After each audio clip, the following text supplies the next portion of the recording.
बिस्मिल्लाहिर्रहमानिर्रहीम। अस्सलामुअलैकुम। कहानी हब ऑफिशियल में खुशामदीद। आज फिर दोस्तों मैं आपके लिए एक बहुत ही अच्छी और सच्ची कहानी लेकर आई हूँ। नए आने वाले दोस्तों से गुजारिश है कि वो मेरा चैनल को सब्सक्राइब करें और बेल आइकन को प्रेस करें। तो चलिए बढ़ते हैं कहानी की जानिब। आज गर्मी बहुत ही ज़्यादा थी। शाम होते ही आसमान पर काले काले गहरे बादल छा गए और हल्की हल्की बूंदाबांदी भी शुरू हो गई। कुछ ही लम्हों बाद बूंदाबांदी तेज़ बारिश की सूरत इख्तियार कर गई और बादलों की गिरज में मज़ीद इजाफा होता गया। कभी कभी बादलों की गिरज के साथ साथ आसमानी बिजली चमकती तो उससे रात और भी खौफनाक हो जाती। ऐसी तूफ़ानी बारिश में गांव के लोग घरों में दुबके बैठे थे। ऐसे लग रहा था कि आज कुछ होने वाला है। माजिद अपने कमरे में बैठा उस तूफ़ानी बारिश को देख रहा था। उसकी बीवी सारा भी उसके पास बैठी हुई थी। माजिद, मुझे बहुत डर लग रहा है। मेरा दिल कह रहा है कि आज कुछ बुरा होने वाला है। सारा ने माजिद के और करीब होते हुए कहा, अरे बेवकूफ़ लड़की, ऐसे ही तुम्हारा दिल घबरा रहा है। माजिद ने मुस्कुराकर कहा। अचानक ही एकदम कमरे की खिड़कियां एक ज़ोरदार झटके से खुल गई। सारा ने एक चीख मारी और माजिद से लिपट गई। अरे सारा, क्या हो गया है? खुद को संभालो, माजिद ने सारा को देखते हुए कहा। वो माजिद, खिड़कियां कैसे खुल गई? सारा ने डरे हुए लहजे में कहा। लगता है ज़ोर की हवा आई है, इसी वजह से खुल गई हैं, माजिद ने अंदाज़ा लगाते हुए कहा। खिड़कियों के पट आपस में टकरा टकरा कर एक अजीब सा शोर पैदा कर रहे थे। माजिद अपनी जगह से उठा। कहाँ जा रहे हो? सारा ने खौफजदा लहजे में कहा। अरे बाबा, खिड़की बंद करने जा रहा हूँ। और कहाँ जा रहा हूँ? माजिद ने कहा और खिड़की के पास आ गया। अभी वो खिड़की बंद ही करने वाला था कि जोर की बिजली चमकी। जब माजिद ने बाहर की तरफ देखा तो एकदम डर सा गया। अरे ये क्या हुआ? माजिद ने बुलंद आवाज में कहा। तो सारा भागते हुए माजिद के पास आ गई। क्या हुआ? सारा ने बाहर की तरफ देखकर कहा, जहां अब बिल्कुल अंधेरा था। सारा, बाहर कोई बच्चा है, हमें उसकी मदद करनी चाहिए, माजिद ने कहा और बाहर जाने लगा। सारा ने माजिद का बाजू पकड़ लिया। प्लीज मत जाओ बाहर, मुझे डर लग रहा है, वो कोई भूत वगैरह भी हो सकता है, तुम मत जाओ, सारा ने खौफजदा लहजे में कहा। कैसी बातें करती हो, वो मुसीबत में है, माजिद ने अपना बाजू सारा से छुड़ाते हुए कहा और बाहर चला गया। सारा खिड़की के पास खड़ी हो गई। एक बार बिजली फिर चमकी। सारा ने देखा कि एक बच्चा उनके घर के सामने पड़ा हुआ था। उसे माजिद भी दूर से आता हुआ दिखाई दिया। माजिद बच्चे के पास पहुंचा, उसे उठाया और घर ले आया। सारा उसे जल्दी से चादर में लपेट के आई क्योंकि वो बारिश की वजह से मुकम्मल भीग चुका था। माजिद ने बच्चा सारा को पकड़ाते हुए देखा। बच्चे के मुंह से रोने की हल्की हल्की आवाज़ निकल रही थी। सारा ने जल्दी से उसे गर्म चादर में लपेट दिया। ये तो बच्ची है, देखो ना माजिद, कितनी प्यारी है, सारा ने बच्ची को प्यार करते हुए कहा। जवाब में माजिद मुस्कुरा दिया।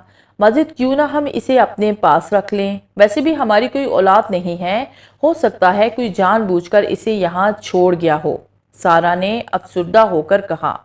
हाँ सारा, अगर इसे कोई लेने ना आया तो हम इसे अपने पास रख लेंगे, माजिद ने कहा। तो सारा बहुत खुश हुई। वो बच्ची को उठाए झूम रही थी और बार बार उसे प्यार कर रही थी। माजिद सारा को खुश देखकर खुश हो रहा था क्योंकि ऐसी खुशी सारा के चेहरे पर पहले कभी भी नहीं आई थी। देखो ना माजिद, ये तो मुझे 5-6 माह की लगती है, सारा ने बच्ची माजिद को दिखाते हुए कहा। वैसे मैं सोच रहा हूँ कि कोई इतनी छोटी बच्ची को यहाँ क्यों छोड़ गया है, और वो भी इतनी तूफानी बारिश में, माजिद ने हैरान होते हुए कहा। अरे हमारे लिए, सारा ने मुस्कुराकर कहा। तो माजिद भी मुस्कुरा दिया। माजिद, हम इसका नाम सुंदस रखेंगे, सारा ने माजिद की तरफ देखकर कहा। नाम तो बहुत ही अच्छा है, माजिद ने सारा को बगौर देखते हुए कहा। अरे इसे तो भूख लगी होगी, मैं इसके लिए दूध गर्म करके लाती हूँ, सारा ने बच्ची को माजिद के हवाले किया और खुद किचन में चली गई। थोड़ी देर बाद वो दूध लेकर कमरे में आ गई और दूध बच्ची को पिलाया। माजिद, इसे तो बहुत सख्त बुखार है, सारा ने परेशान होकर कहा। सारा, इस वक्त हम शहर नहीं जा सकते क्योंकि हर तरफ बाहर तूफानी बारिश हो रही है। सुबह इसे हॉस्पिटल ले जाएंगे। माजिद ने सारा को दिलासा दिया और फिर बिस्तर पर आकर सो गया। लेकिन सारा ने ये रात जाकर गुजार दी। माजिद अब उठ भी जाए, मैंने नाश्ता बना दिया है। सारा ने माजिद को झंझोड़ा। माजिद जल्दी से उठा, नाश्ता किया। बारिश अब थम चुकी थी। मौसम बहुत ही सुहाना हो गया था। दरख्त और पौधे और भी सरसब्ज हो गए और एक मस्त कर देने वाली खुशबू हर तरफ फैल चुकी थी। बच्ची को कोई भी लेने नहीं आया। माजिद ने गांव वालों से भी दरियाफ्त किया कि ये बच्ची आपकी तो नहीं, लेकिन वो बच्ची गांव में से किसी की भी नहीं थी। फिर माजिद और सारा ने उसे अपने पास रख लिया। फिर इसी तरह दिन हफ्तों में, हफ्ते महीनों में और महीने सालों में बदल गए। सुंदस अब 18 साल की हो चुकी थी, लेकिन इन 18 सालों के दौरान कुछ ऐसे भी वाकयात नुरमा हुए जिन्हें सारा और माजिद कभी भी फरामोश नहीं कर सकते। एक दफ़ा जब सुंदस 1 साल की होगी, सारा ने उसे कमरे में सुलाया और खुद बाहर। सारा दोबारा कमरे में किसी काम से गई तो सुंदस के हाथ में काला स्याह सांप भी लहरा रहा था, जिसे सुंदस ने मजबूती से पकड़ रखा था। सारा ने जल्दी से सुंदस के हाथ सांप पकड़ा हुआ देखा और उसे नीचे फेंक दिया, लेकिन सांप मर चुका था। जब शाम को माजिद घर आया तो सारा ने माजिद को बताया कि सुंदस ने आज एक काले स्याह सांप को मारा है, लेकिन माजिद ने उसकी बात पर यकीन नहीं किया। फिर ऐसे ही कई छोटे छोटे वाकयात माजिद ने भी अपनी आंखों से देखे, जैसा कि कभी कभी सुंदस की आंखें सुर्ख अंगारे की तरह हो जाती, कभी वो कमरे में अकेली होती तो कमरे से किसी और के हंसने की आवाज़ें आती, कभी सुंदस अकेले में खड़ी किसी से बातें कर रही होती, लेकिन वहाँ कोई भी नहीं होता। सुंदस की इन हरकतों की वजह से माजिद और सारा ने अपनी आंखों से देखा था। वो सुंदस की इन अजीब हरकतों से इंतहाई परेशान रहते थे। पर जब वो बड़ी होती गई तो उसकी इन हरकतों में कमी आ गई। सारा और माजिद ने कभी भी सुंदस को ये महसूस नहीं होने दिया कि वो उनकी बेटी नहीं। उन्होंने इसकी हर जायज़ ख्वाहिश पूरी की और पढ़ाया लिखाया। सारा सब्जी काट रही थी। सुंदस भी उसके साथ बैठी हुई थी कि दरवाजे की बेल बजी। जाओ देखो बाहर कौन है, सारा ने सुंदस से कहा। तो सुंदस उठकर दरवाजे के पास आ गई। जब सुंदस ने दरवाज़ा खोला तो सामने हदीद खड़ा था। हेलो, कैसी हो? हदीद ने मुस्कुराते हुए पूछा। मैं ठीक हूँ, आओ अंदर, सुंदस ने कहा। हदीद अंदर दाखिल हुआ। अस्सलाम वालेकुम आंटी, हदीद ने सारा के पास बैठते हुए कहा। वालेकुम अस्सलाम, कैसे हो बेटा? सारा ने मुस्कुराते हुए पूछा। मैं बिल्कुल ठीक हूँ, हदीद ने कहा। शहर से कब वापस आए? सारा ने पूछा। कल ही आया हूँ, मैंने सोचा आप लोगों से मिल आऊँ, तो बाकी काम बाद में कर लूँगा, हदीद ने मुस्कुराते हुए कहा। बहुत अच्छा किया बेटा। अच्छा सुंदस, हदीद के लिए चाय बनाकर लाओ। अच्छा अम्मी, मैं अभी बनाकर लाती हूँ, सुंदस ने कहा और चाय बनाने के लिए किचन की तरफ बढ़ गई। हदीद सारा की बहन का बेटा है। सारा और उसकी बहन ने सुंदस और हदीद का रिश्ता तय कर दिया था, लेकिन इस बात का इल्म हदीद और सुंदस को नहीं था। सारा और उसकी बहन चाहती थी कि दोनों की पढ़ाई मुकम्मल हो जाएगी तो इनकी शादी करेंगे। हदीद शहर में पढ़ता है और 1 महीने बाद ही गांव आता है। हदीद और सुंदस दिल ही दिल में एक दूसरे को पसंद करते हैं, लेकिन कभी इजहार नहीं कर पाए। हदीद इस दफ़ा दिल में पक्का इरादा करके आया था कि वो इस दफ़ा सुंदस को अपने दिल का हाल ज़रूर बताएगा। ये लीजिए गर्मा गर्म चाय, सुंदस ने चाय बनाकर हदीद के सामने रखी। थैंक यू, हदीद ने कप लेते हुए कहा। चाय तो बहुत अच्छी है, हदीद ने चाय की चुस्की लेते हुए कहा। अच्छी तो होनी ही थी ना, मैंने जो बनाई है, अपनी तारीफ सुनकर सुंदस ने कहा। इतने में फ़ोन की घंटी बजी तो सुंदस कमरे में जाने के लिए मुड़ी। रुको मैं देखती हूँ, हो सकता है माजिद का फ़ोन हो, ये कहकर सारा कमरे में चली गई। सुंदस, मैंने तुमसे एक बहुत ही ज़रूरी बात करनी है, हदीस ने सुंदस की तरफ देखकर कहा। हाँ करो, सुंदस ने कहा। नहीं, ये बात मैं यहाँ नहीं कर सकता।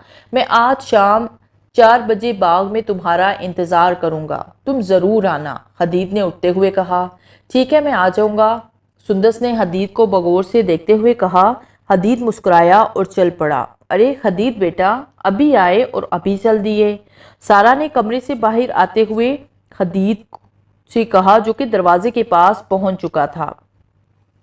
सारा की आवाज़ पर वो रुक गया। आंटी, वो मुझे एक बहुत ज़रूरी काम याद आ गया है, खदीज ने कहा और दरवाजे से बाहर निकल गया और सुंदस अपने कमरे में आ गई। खदीज आज मुझसे क्या बात करना चाहता है? वो मुझे बाग में कौन सी बात करने के लिए बुला रहा है? कहीं वो भी तो मुझसे मोहब्बत। सुंदस सोचते सोचते इस कदर कोसी गई कि सारा की आमद का उसे पता ही ना चल सका। सुंदस, सुंदस तुम ठीक तो हो ना? सारा ने सुंदस के कंधे पर हाथ रखकर कहा। जी जी जी, मैं ठीक हूँ, सुंदस ने चौंक कर कहा। अच्छा, जरा बाहर आकर थोड़ा काम कर दो, सारा ने सुंदस का चेहरा अपने हाथों में लेते हुए कहा। जी अम्मी, वो कहकर उठ गई। फिर काम ही काम में वक्त का पता ही ना चला और शाम के 4 बज गए। सुंदर पिछले 5 मिनट से तैयार होकर मुसलसल खुद को आईने में देख देख कर सराह रही थी। वो थी ही इतनी खूबसूरत, क्योंकि वो बेइंतहा खूबसूरत थी। क्यों ना सराहती फिर वो खुद को? उसकी एक एक अदा क़यामत थी। गुलाबी सूट में हमरंग दुपट्टा ओढ़े वो खुलता हुआ गुलाब लग रही थी। वो आज खुद को अजीबो गरीब एहसासात से दोचार होता हुआ महसूस कर रही थी। वो आज इंतहाई खुश थी क्योंकि हदीद ने पहली बार सुंदस को बाग में बुलाया था। सुंदस जल्दी से कमरे से निकली। अम्मी, मैं नाजिया के घर जा रही हूँ, एक काम था उससे, सुंदस ने बाहर आते ही बुलंद आवाज में कहा। अच्छा, जल्दी आ जाना, सारा ने कहा और किचन की तरफ चल दी और सुंदस घर से बाहर आ गई। सुंदस बाग में पहुंची तो हदीद पहले से बाग में मौजूद था। बहुत देर कर दी, हदीद ने पूछा। मेरे ख्याल में तुम वक्त से पहले आ गए हो, सुंदस ने मुस्कुराते हुए कहा। हाँ, लगता है मैं ही वक्त से पहले आ गया हूँ, हदीद ने घड़ी से टाइम देखते हुए कहा। अच्छा, क्या बात करनी थी मुझसे? सुंदस ने हदीद की आंखों में देखते हुए कहा। सुंदस, हो सकता है तुम्हें मेरी बात पसंद ना आए, लेकिन मैं ये बात तुमसे ज़रूर कहूँगा, हदीद ने सुंदस को बगौर देखते हुए कहा। जाने क्या था उसकी नज़रों में कि सुंदस पलके झुका बैठी। सुंदस, मैं तुमसे बहुत मोहब्बत करता हूँ, तुम मेरी ज़िंदगी हो, प्लीज़ मुझे इनकार मत करना वरना मैं मर जाऊँगा। हदीद, ऐसी बातें मत करो, अगर तुम्हें कुछ हो गया तो मैं भी जी नहीं सकूंगी, सुंदस ने हदीद की बात काट कर कहा। तो क्या तुम भी मुझसे मोहब्बत करती हो? हदीद ने मुस्कुराते हुए पूछा। सुंदस ने मुस्कुराते हुए हदीद की तरफ देखा और भागते हुए बाग से बाहर आ गई। वो खुद को दुनिया का सबसे खुशकिस्मत तरीन इंसान समझ रहा था क्योंकि हदीद ने जिसे चाहा था वो भी उसे चाहती थी। सुंदस घर आई तो घर पर एक वीरानी छाई हुई थी। उसने किचन में भी देखा, लेकिन वहां भी कोई भी नहीं था। ये अम्मी कहाँ चली गई? सुंदस ने सोचा और अम्मी के कमरे की तरफ बढ़ गई। कमरे का दरवाजा थोड़ा सा खुला हुआ था जिससे आवाज बाहर आ रही थी। वो जैसे ही दरवाजे के पास पहुंची एकदम ही रुक गई। माजिद, अब हमें सुंदस को बता देना चाहिए कि हमने उसका रिश्ता हदीद से कर दिया है, सारा ने माजिद से कहा। हाँ सारा, मेरे ख्याल में भी हमें ये बात सुंदस को बता देनी चाहिए। कमरे से माजिद की आवाज़ उभरी। जब सुंदस ने यह सब सुना तो वो बहुत ही खुश हुई। वो जल्दी से अपने कमरे में आ गई। आज वो इंतहाई खुश थी। उसके चेहरे पर एक मुस्कुराहट थी जो ख़त्म होने का नाम नहीं ले रही थी। अचानक ही कमरे में माजिद दाखिल हुआ। अब्बू, आप कब आए? सुंदस ने कहा और दौड़ते हुए अब्बू के गले से जा लगी। मैं अभी थोड़ी देर पहले आया हूँ, तुम कहाँ थी? माजिद ने सुंदस के सर पर हाथ फेरते हुए कहा। अबू, मैं अपनी दोस्त नादिया से मिलने गई थी, अभी अभी आई हूँ, सुंदस ने बताया। अच्छा, तुम्हारे लिए एक बहुत ही अच्छी खबर है, माजिद ने सुंदस को अपने से अलग करते हुए कहा। वो क्या अब्बू? सुंदस ने अब्बू को बगौर देखते हुए कहा। वो ये कि हम सब कल घूमने जा रहे हैं। सच? सुंदस ने कहा तो माजिद ने मुस्कुराते हुए सर हिला दिया। हदीद, आज हम कहीं घूमने जा रहे हैं, सुंदस ने कहा। कहाँ जा रहे हो? हदीद ने हैरान होकर कहा। ये तो अब्बू को ही पता होगा, सुंदस ने कहा। अच्छा, मुझे मिस करोगी? हदीद ने सुंदस की आंखों में देखते हुए कहा। बहुत बहुत ज्यादा, सुंदस ने मुस्कुराते हुए कहा। मेरी भी छुट्टियां खत्म हो गई हैं, मैं भी कल जा रहा हूँ, हदीद ने मायूस होकर कहा। फिर कब आओगे? सुंदस ने पूछा। अब तो बहुत जल्द आऊंगा, हदीद ने शरारत भरे लहजे में कहा। हदीद, वो कल अम्मी अबू से कह रही थी कि अब हमें सुंदस को बता देना चाहिए कि हमने हदीद और सुंदस का रिश्ता तय कर दिया है, सुंदस ने हदीद को बताया। सच? क्या आंटी ने तुमसे बात की? हदीद ने हैरान होकर पूछा। नहीं, अभी नहीं की, सुंदस ने नफी में सर हिलाते हुए कहा। सुंदस, आज मैं इंतहाई खुश हूँ। बहुत ज़्यादा खुश हूँ। हदीद ने खुश होते हुए कहा, अच्छा हदीद, अब मैं चलती हूँ। अम्मी से कहकर आई थी कि दोस्त के घर जा रही हूँ और जल्द ही वापस आ जाऊंगी। ये कहकर सुंदस जाने के लिए मुड़ी तो हदीद ने सुंदस का हाथ पकड़ लिया और एक झटका दिया तो सुंदस हदीद के गले जा लगी। हदीद, छोड़ो, किसी ने देख लिया तो, सुंदस ने परेशान होकर कहा। पागल, इस वक्त बाग में हमारे सिवा कोई नहीं है, हदीद ने सुंदस की तरफ देखकर कहा। अच्छा, अब क्या है, सुंदस ने हदीद से अलग होते हुए कहा। कुछ नहीं, बस सिर्फ एक दफा मुस्कुरा दो, हदीद ने आयशा से कहा तो सुंदस कहकही लगाकर हंसने लगी। माजिद, सारा और सुंदस घूमने के लिए शहर रवाना हो गए। जिस होटल में वो ठहरे थे वो होटल बहुत ही खूबसूरत था। अभी उन्हें यहाँ आए हुए 1 घंटा ही हुआ था कि दरवाजे पर दस्तक हुई। माजिद ने दरवाजा खोला तो सामने रशीद खड़ा था। रशीद, तुम? माजिद ने रशीद को गले लगाते हुए कहा, मुझे पता चला कि तुम अपनी फैमिली के साथ यहाँ आए हुए हो तो मैं तुमसे मिलने आ गया। रशीद ने मुस्कुराते हुए कहा।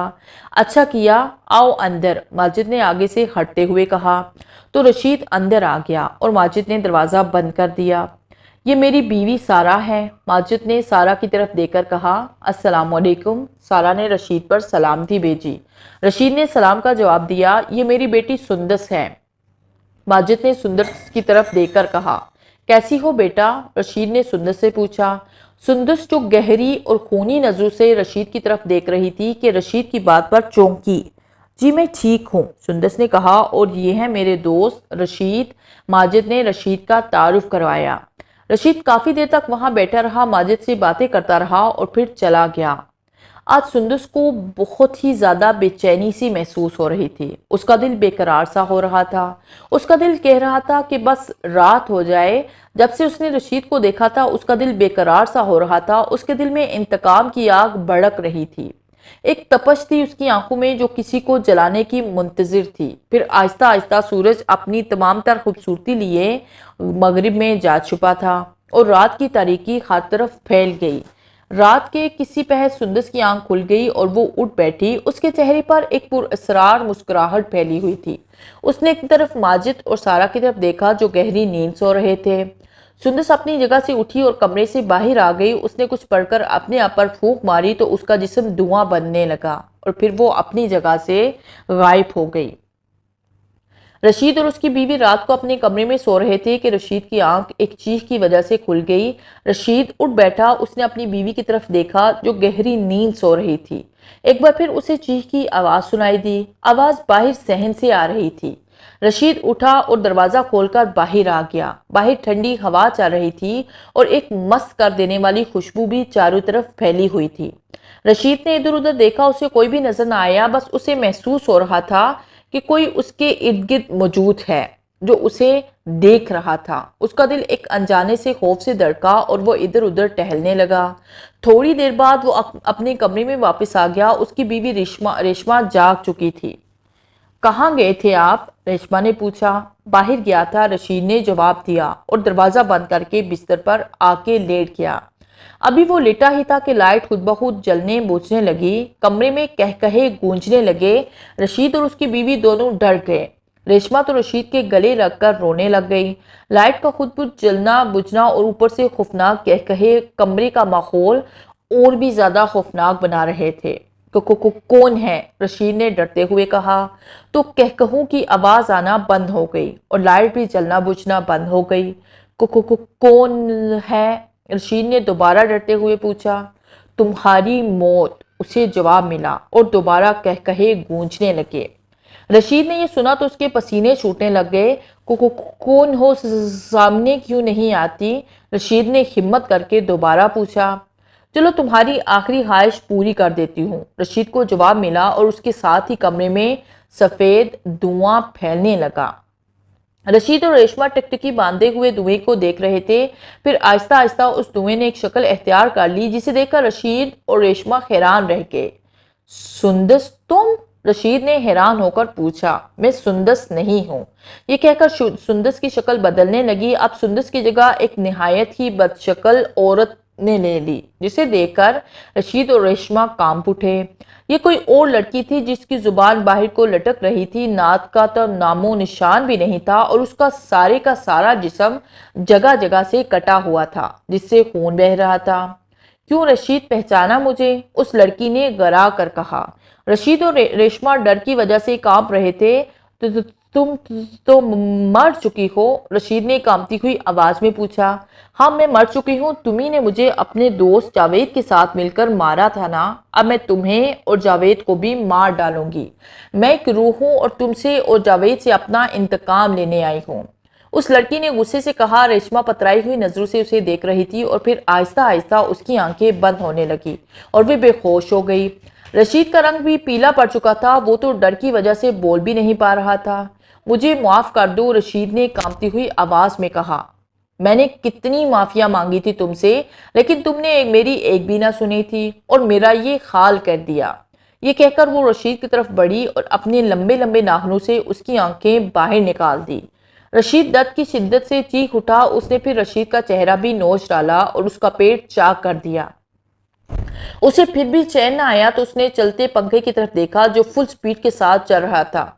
उसने रशीद को उठाकर पंखे की तरफ किया तो उसका सर कट कर दूर जा गिरा। कमरे की दीवारें उसके खून से सुर्ख हो चुकी थी और फिर उसने रेशमा का भी रशीद जैसा हाल किया और उसने कहकहा लगाया और गायब हो गई। सुबह सुबह माजिद का फोन बज उठा, जिससे माजिद के साथ साथ सारा और सुंदस भी जाग गई।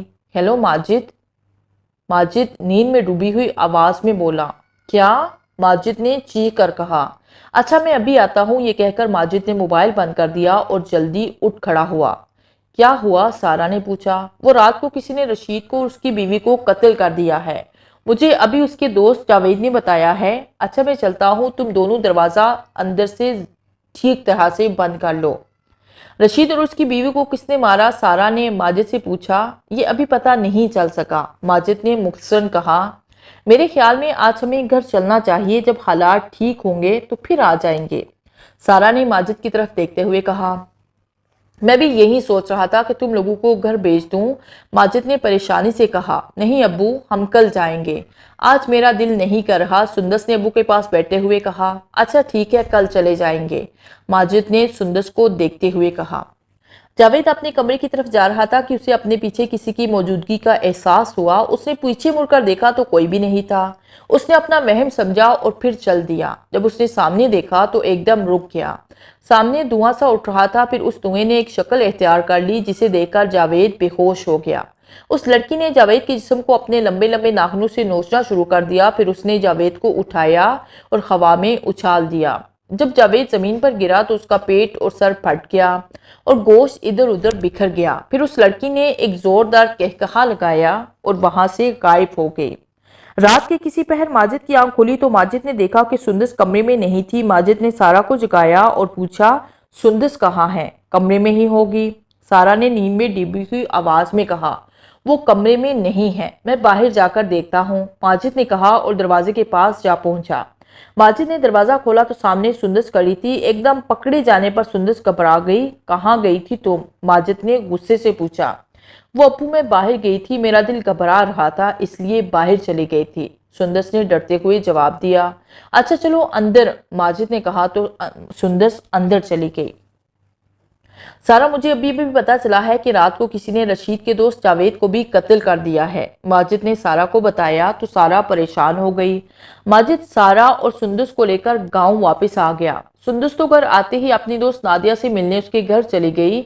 सारा, मेरे ख्याल में सुंदस पर कोई साया है। उस दिन जब सुंदस कमरे में नहीं थी, मैं दरवाजे के पास पहुंचा तो दरवाजा बंद था। जब मैंने दरवाजा खोला तो वो सामने खड़ी थी। वो बंद दरवाजे से बाहर कैसे चली गई? उस कमरे की तो कोई खिड़की भी नहीं थी। उस दिन तुमने गौर नहीं किया, लेकिन मैंने किया था। उसके जिस्म से हल्का हल्का धुआं भी उठ रहा था, माजिद ने सारा को तफसील से बताया। हाँ माजिद, मेरे ख्याल में भी सुंदस पर कोई साया है और वो साया बचपन से इसके साथ है। आप कुछ करते क्यों नहीं? सारा ने परेशानी से कहा। मैं आज ही किसी आलिम का पता करता हूँ, माजिद ने सर हिलाते हुए कहा। माजिद ने फोन करके हदीद को भी गांव वापस बुला लिया और सारी बात हदीद को भी बता दी। ये भी बता दिया कि हमने तुम दोनों का रिश्ता तय कर दिया है। हदीद ने कहा, आप फिक्र ना करें, मैं शहर से एक बुजुर्ग बाबा को जानता हूँ, वो बहुत ही नेक है, मैं कल ही उन्हें यहाँ पर लेकर आऊंगा। ये कहकर हदीद दोबारा शहर रवाना हो गया। दूसरे दिन हदीद बुजुर्ग को लेकर गांव आ गया। बुजुर्ग बाबा ने सुंदस के गिर्द एक हिसार बनाया और मुंह ही मुंह में कुछ पढ़ने लगे। जब उन्होंने सुंदस पर फूंक मारी तो उसकी आंखें सुर्ख अंगारा हो गई। क्यों बुलाया है मुझे? सुंदस के मुंह से एक भारी आवाज आई। तू कौन है और क्यों इस बच्ची को तंग करती है? बुजुर्ग बाबा गुस्से से उससे बोलने लगे, मैं एक रूह हूं और बचपन से इसके साथ हूं, मैंने इसे कभी तंग नहीं किया, सुंदस ने भारी आवाज में कहा। उस वक्त हदीद, माजिद और सारा भी बुजुर्ग बाबा के पास खड़े थे। अच्छा ये बताओ, तू रूह कैसे बनी? बुजुर्ग बाबा ने पूछा। कई साल पहले मैं एक खूबसूरत लड़की थी, मेरे साथ सिर्फ मेरी माँ थी। बाप तो मेरे पैदा होने के कुछ अरसे बाद ही इस दुनिया से रुखसत हो गए। मैं अपने माँ बाप की इकलौती औलाद। हम लोग हिंदू थे, हमारे सारे रिश्तेदार चले गए थे, मैं अपनी माँ के साथ यहाँ अकेली ही रहती थी। हमारे हमसाए मुसलमान थे, उन्होंने हमें कभी भी कोई तकलीफ नहीं दी बल्कि हमारा साथ दिया। हमें जिस चीज़ की भी ज़रूरत होती वो हमें मांगे बिना दे देते। एक दफ़ा रात को मेरी माँ की तबीयत सख्त खराब हो गई। हमारे हमसाए भी घर पर नहीं थे, वो किसी शादी पर गए हुए थे। मैं तो उसके अलावा किसी को भी नहीं जानती थी। मेरी अम्मी की तबीयत खराब से खराब तर होती जा रही थी। मैं घर से बाहर कभी भी नहीं गई थी, जहाँ कहीं भी जाती अम्मी ही जाती। लेकिन उस दिन अम्मी की खराब तबीयत ने मुझे बाहर जाने पर मजबूर कर दिया और मैं अम्मी को घर में अकेला छोड़कर बाहर आ गई। मैंने सोचा किसी के घर जाऊंगी तो कोई मदद कर ही देगा। ये सोचकर मैंने एक दरवाजे पर दस्तक दी। थोड़ी देर बाद एक लड़के ने दरवाजा खोला। उसका नाम रशीद था। मैंने उसके सामने हाथ जोड़े और कहा, मेरी अम्मी की तबीयत बहुत खराब है, आप मेरी मदद करें। उसने मुझे गौर से देखा। मैं बहुत ही खूबसूरत थी और यही खूबसूरती मेरे लिए मेरी मौत बन गई। रशीद ने कहा, आप अंदर तो आए। मैं बिना सोचे समझे अंदर चली गई और रशीद ने दरवाजा बंद कर लिया। मेरा दिल तो जैसे डूबने लगा, मुझे अपनी फिक्र होने लगी। रशीद मुझे लिए हुए एक कमरे में पहुंचा। उस कमरे में एक और लड़का भी था। फिर उन दोनों ने मुझे हवस का निशाना बनाया। मैं रोती रही, उनसे माफिया मांगती रही, लेकिन उन दरिंदों ने मेरी एक ना सुनी। बल्कि जावेद जो रशीद का दोस्त था, उसने कहा, तू बहुत बोलती है, अभी चुप कराता हूं। ये कहकर जावेद ने मेरी जुबान खींचकर बाहर निकाल दी। मेरी रूह ने जिस्म का साथ छोड़ दिया। उन दरिंदों को फिर भी मुझ पर तरस न आया और मेरे जिस्म के टुकड़े टुकड़े कर दिए। मेरी रूह वहां पर ही खड़ी थी, इन दरिंदों को देख रही थी। मैं उन्हें मारना चाहती थी, लेकिन मैं ऐसा न कर सकी, क्योंकि जब भी मैं उन्हें मारने के लिए हाथ आगे करती तो मेरा हाथ हवा की तरह उनमें से गुजर जाता। मैं किसी चीज को भी उठाना चाहती तो मेरा हाथ हवा की तरह उसमें से गुजर जाता। फिर वो दोनों कमरे से बाहर चले गए और मैं अपनी लाश के पास बैठी रोती रही। जब वो दरिंदे दोबारा कमरे में आए तो उनके हाथ में एक स्याह चादर थी। उन्होंने मेरी लाश को इस चादर में लपेटा और जंगल में ले गए। जंगल में एक बहुत ही घना दरख्त था। उन्होंने वहां गड़ा खोदा और मेरी लाश को वहां दफन कर दिया। हमारे यहाँ तो मरने के बाद जलाया जाता है, लेकिन इन दरिंदों ने मुझे दफन कर दिया। मेरे वक्त पर ना पहुंचे पर मेरी माँ भी मर गई। मैं जब भी अपने दुश्मनों को मारने जाती हमेशा नाकाम रहती। मुझे वजूद की जरूरत थी, वो भी जिंदा वजूद की। मैंने किसी वजूद को एक सूरत में ही हासिल कर सकती थी और वो सूरत थी कि कोई खुद इस दरख्त के नीचे आए, लेकिन कोई भी इस दरख्त के नीचे ना आया और मैं यूं ही भटकती रही। फिर एक दिन एक औरत भागती हुई जंगल में आई। उसके हाथों में एक छोटी सी बच्ची थी। उस औरत ने अपनी बच्ची को इस दरख्त के जिसके नीचे मैं दफन थी, इस दरख्त के नीचे लटाया और अल्लाह से दुआ की, ए अल्लाह मेरी बच्ची की हिफाजत करना। और खुद उस औरत ने एक गहरे कुएं में कूदकर खुदकुशी कर ली। मैं उसकी खुदकुशी की वजह जानने के लिए उसके जिस्म में दाखिल हो गई। उस औरत को उसकी सास ने ये कहकर गल से निकाल दिया था कि हमारे खानदान में पहला बेटा होता है और तूने बेटी को जन्म दिया है। फिर मैं ज्यादा देर उस औरत के जिस्म में ना रह सकी, क्योंकि वो मर चुकी थी और मुझे लग रहा था कि अगर मैं ज्यादा देर उस औरत के जिस्म में रही तो मेरी रूह जल जाएगी। फिर देखते ही देखते आसमान पर काले काले बादल छा गए और थोड़ी देर में तूफानी बारिश होने लगी। मैं उस बच्ची के जिस्म में दाखिल हो गई। उस बच्ची को जिंदा रहने के लिए खुराक की जरूरत थी। मैं उस बच्ची के जरिए माजिद के घर के सामने आ गई। मुझे पता था कि माजिद और सारा की कोई औलाद नहीं है, वो इसे जरूर अपने पास रखेंगे। फिर वैसा ही हुआ जैसा कि मैंने सोचा था। माजिद और सारा ने उसे अपने पास रख लिया। फिर जब सुंदस जवान हुई तो मुझे मेरे दुश्मन भी मिल गए और मैंने अपने दुश्मनों से इंतकाम ले लिया। अपनी कहानी सुनाकर वो रुख चुप हो गई। तूने अपने दुश्मनों से इंतकाम ले लिया है, अब तो इस बच्ची की जान छोड़ दे, बुजुर्ग बाबा ने कहा। मैं इसे एक शर्त पर छोड़ सकती हूँ, रुख ने कहा। वो क्या? बुजुर्ग ने हैरान होकर पूछा। आप लोग जंगल में जाएं और मेरी लाश को वहां से निकालकर आग लगा दें, रुख ने पुरसुकून होकर कहा। फिर बुजुर्ग बाबा माजिद और खदीज को लेकर जंगल में चले गए और दरख्त के नीचे से लाश को निकालकर आग लगा दी। आज हर तरफ खुशी का समा था, क्योंकि हदीद और सुंदस की शादी हो रही थी और दोनों भी वो बहुत खुश थे। उन्हें ऐसा लग रहा था कि दुनिया भर की खुशियां उनके आंगन में उतर आई हैं।